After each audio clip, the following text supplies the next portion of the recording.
Festival అనగానే మనకు గుర్తొచ్చే ట్రెడిషనల్ స్వీట్ ఐటెం పూర్ణాలు. ఈరోజు నేను ఆ పూర్ణాలు ప్రిపేర్ చేశానండి. ఇందుకోసమని ముందుగా ఒక గ్లాసు మినపప్పు, గ్లాసున్నర బియ్యాన్ని తీసుకుని మంచిగా కడిగేసి వాష్ చేసి నానబెట్టుకున్నాను.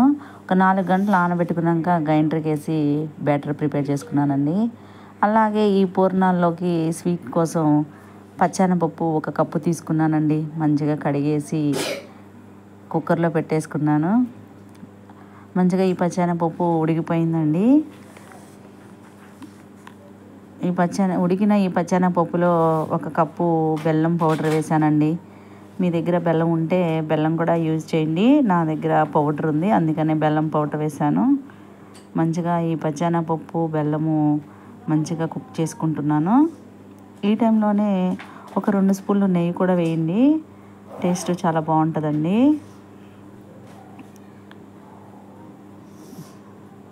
ఇలా మంచిగా కుక్ చేసుకునే ఇందులో బెల్లం పౌడర్ వేసాను కదండి. ఈ బెల్లం పౌడరు స్వీట్నెస్ కొంచెం తక్కువ ఉండిద్దండి, అందుకని 1 స్పూను షుగర్ కూడా యాడ్ చేసుకున్నానండి నేను.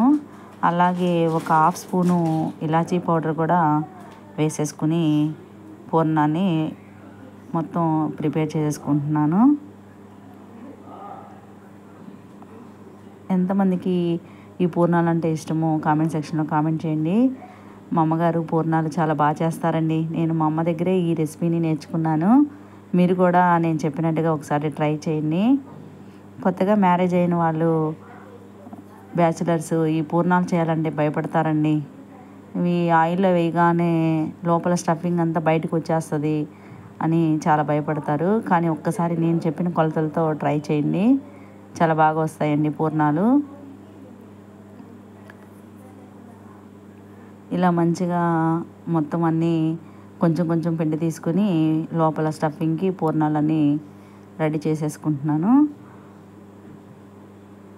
1 కప్పు పచ్చెనపప్పు, కప్పు బెల్లానికి నాకు 19 or 20 వచ్చినాయండి.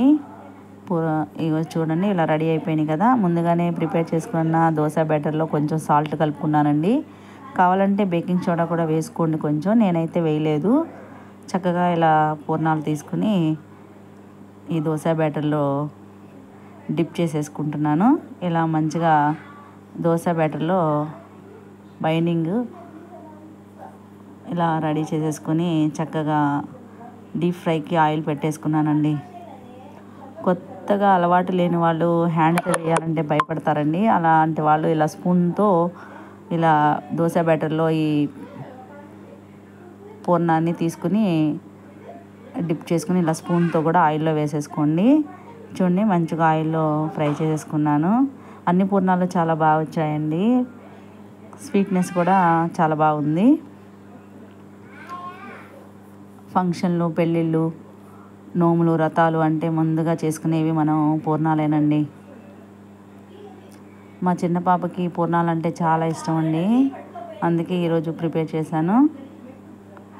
చూసారు కదా, అన్ని పూర్ణాలు చాలా బాగా వచ్చాయండి. ఒకదానికొకటి అంటుకోకుండా, ఒక పూర్ణం కూడా పగలలేదండి, చాలా బాగా వచ్చాయి. ఒకవేళ ఈ వీడియో నచ్చితే లైక్ చేయండి, షేర్ చేయండి, సబ్స్క్రైబ్ చేయండి శ్రీ విద్య దోవారి ఛానల్.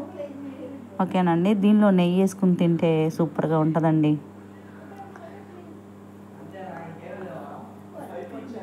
మా చిన్న పాపకి ఇలా నెయ్యి వేసి ఇస్తున్నాను.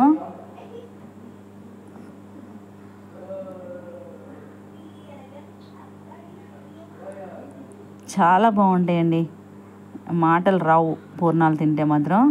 నెయ్యి వేసుకొని ఖచ్చితంగా మీరు కూడా మీరు కూడా ట్రై చేయండి. ట్రై చేసి నాకు కామెంట్ సెక్షన్లో కామెంట్ చేయాలి. ఓకేనండి. మీలో ఎంతమందికి పూర్ణాలు అంటే ఇష్టమో చెప్పండి.